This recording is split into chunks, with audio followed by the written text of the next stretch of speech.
Assalamualaikum warahmatullahi wabarakatuh. Salam Sukeka Fakta. Kali ini Sukeka Fakta akan bahas seorang pelatih timnas Indonesia, yaitu Sintayong. Tapi sebelum kita lanjut, jangan lupa like, subscribe, dan nyalakan lonceng notifikasinya, biar kamu gak ketinggalan informasi-informasi menarik dari Sukeka Fakta. Sintayong dipastikan memperpanjang kontraknya bersama timnas Indonesia hingga 2027. Setelah mempersembahkan dua prestasi mentereng untuk Garuda Indonesia. Pelatih asal Korea Selatan ini membawa timnas Indonesia lolos ke babak 16 besar Piala Asia 2023. Saat ini, dia berhasil mengantar Garuda Muda ke perempat final Piala Asia U23 2024. Kehadiran Sintayong ke Indonesia sendiri tidak lepas dari hasil kerja Ratu Tisa, yang kini menjabat sebagai Waketum PSSI. Ratu Tisa meminta Sintayong untuk bisa menjadi pelatih timnas Indonesia. Wanita lulusan ITB itu kemudian menitip pesan supaya Sintayong menghubungi balik ke PSSI. Sintayong yang saat itu tengah kosong pasca mendampingi Korea Selatan di Piala Dunia 2018 tertarik dengan minat PSSI dan ingin bertemu dengan pengurus federasi. Sintayong pun akhirnya resmi menangani timnas Indonesia pada Desember 2019 dan dikontrak selama 4 tahun. Kini, seiring dengan prestasinya, ia mendapatkan perpanjangan kontrak hingga 2027. Berbicara beberapa prestasi yang telah diraih timnas Indonesia setelah dilatih oleh Sintayong. 1. Meningkatkan ranking dari 175 hingga menjadi 134 sedunia.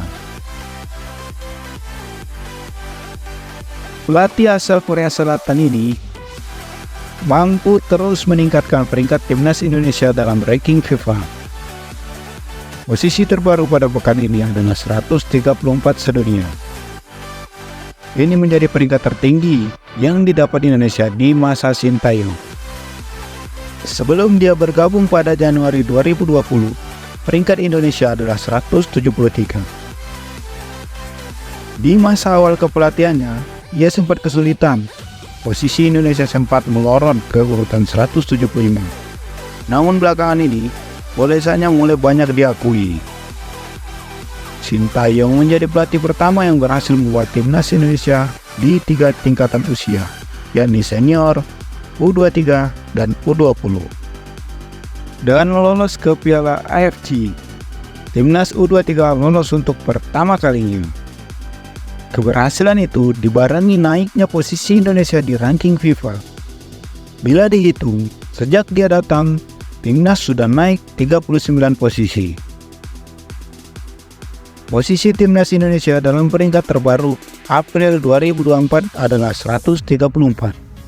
Ini merupakan peningkatan pesat dari periode sebelumnya, yakni posisi 142. 2. Menjadi runner-up Piala AFF 2020. Skuad Garuda pulang dengan membawa kebanggaan setelah mampu melaju hingga final turnamen 2 tahunan itu. Duta Besar Indonesia untuk Singapura, Suryo Pratomo, melepas kepulangan timnas Indonesia.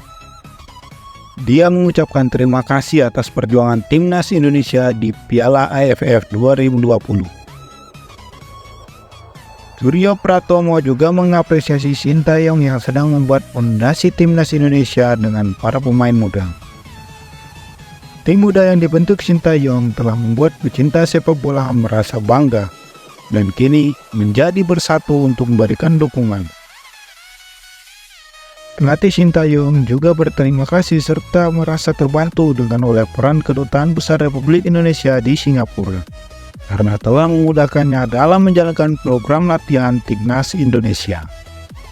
3. Berhasil mendapatkan medali perunggu SEA Games 2021. Berhasil menyabet medali perunggu SEA Games 2021, skuad Garuda Muda berhasil mengalahkan Malaysia pada Minggu 22 Mei Timnas Indonesia U23 menang melawan adu penalti dengan skor 4-3 setelah sebelumnya bermain imbang 1-1 pada waktu normal. Pertandingan berlangsung sengit, terutama tim Merah Putih yang tak tampil agresif meski krisis pemain.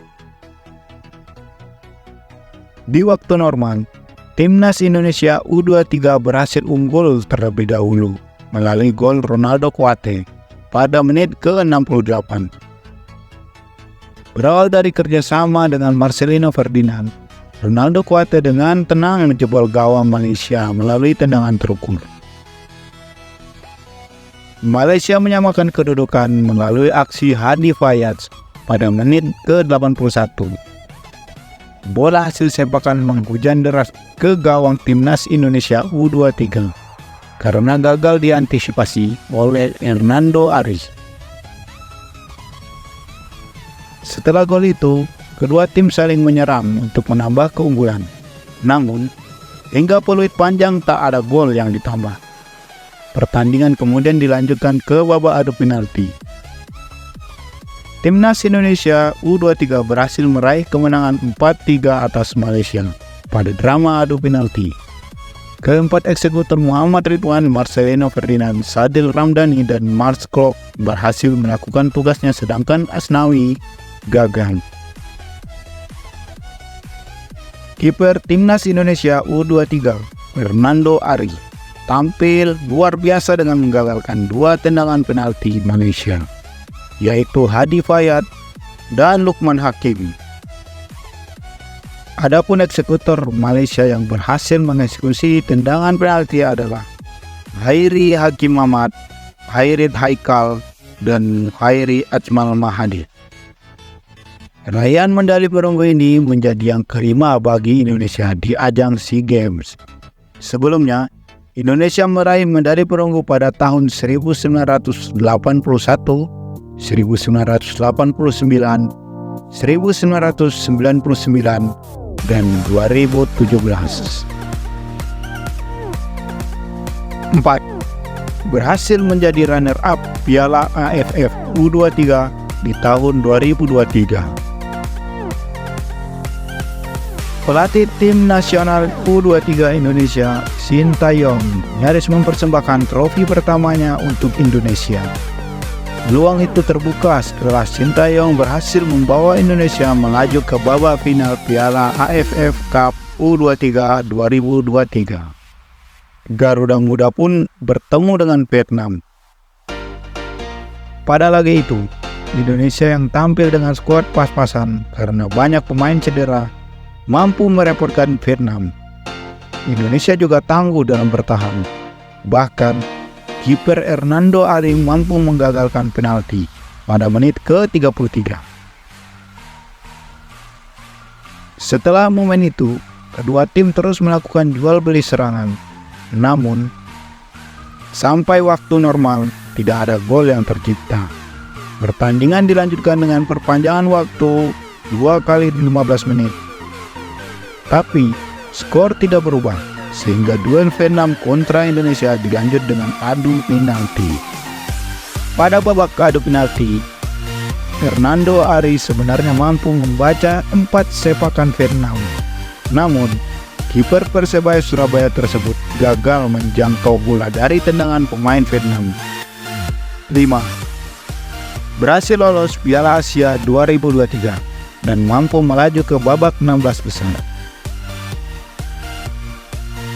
Pelatih Indonesia, Sintayong, senang berhasil membawa skuad asuhannya ke babak 16 besar untuk pertama kalinya dalam sejarah. Hal ini sesuai target yang sebelumnya dipatok oleh juru taktik asal Korea Selatan itu. Indonesia sebelumnya mencatat 1 kemenangan di laga penyisihan grup D berkat kemenangan atas Vietnam 1-0 di laga kedua. Sementara, 2 pertandingan lainnya berakhir dengan kekalahan dari Irak 1-3 dan Jepang 1-3. Ini menjadi catatan yang baik bagi Sintayong menangani timnas Indonesia setelah keberhasilan mengantarkan 3 tim nasional yakni U20, U23, dan Timnas Senior putaran final Piala Asia. Pencapaian ke babak 16 besar itu menjadi yang pertama bagi Merah Putih setelah dari 4 kali keikutsertaan sebelumnya. Pada edisi 1996, tahun 2000, tahun 2004, dan tahun 2007, Indonesia selalu gagal melewati babak penyisihan grup. 6. Lolos 8 besar Piala Asia 2024 dan pertama dalam sejarah Indonesia. Pelatih Timnas U23 Indonesia, Sintayong, mengungkapkan apa yang dilakukan untuk memotivasi skuad asuhan agar bangkit usai mengawali Piala Asia U23 tahun 2024 usai mengalami kekalahan. Sebelumnya, Timnas U23 Indonesia menderita kekalahan 0-2 dari tuan rumah Qatar dalam laga pertama grup A Piala Asia U23 di Stadion Jasim bin Hamad. Terlebih lagi, kekalahan tersebut diwarnai dengan kontroversi wasit Nasrullah yang memberi kartu merah untuk pemain Indonesia, Ivar Jenner dan Ramadan Sananta. Usai itu, Sintayong berhasil membawa Timnas U23 Indonesia meraih kemenangan saat menjalani laga kedua melawan Australia dengan skor 1-0. Kemenangan atas Australia lewat gol tunggal Komang Teguh pun kian menambah kepercayaan di Garuda Muda. Hal itu terbukti saat Marcelino Ferdinand dan kawan-kawan menjalani laga pemungkas grup A saat melawan Yordania di Stadion Abdullah bin Khalifa. Indonesia bisa menang dengan skor 4-1, sekaligus memastikan tiket perempat final Piala Asia U23 tahun 2024. Hasil tersebut membawa pasukan Sintayong itu menjadi runner-up grup A dengan raihan 6 poin dari 3 kali bermain. Nah, itu dia prestasi-prestasi yang telah berhasil diraih Timnas Indonesia di bawah asuhan Sintayong. Kalau kamu tertarik dengan video ini, jangan lupa share ke teman-teman kamu, agar video ini bisa memberikan manfaat dan pengetahuan untuk semuanya. Sampai jumpa di video-video Sukeka Fakta selanjutnya. Terima kasih sudah nonton video ini. Tapi jangan lupa klik tombol subscribe, karena subscribe itu gratis. Dengan subscribe, kamu support channel ini untuk memberikan pengetahuan menarik berikutnya.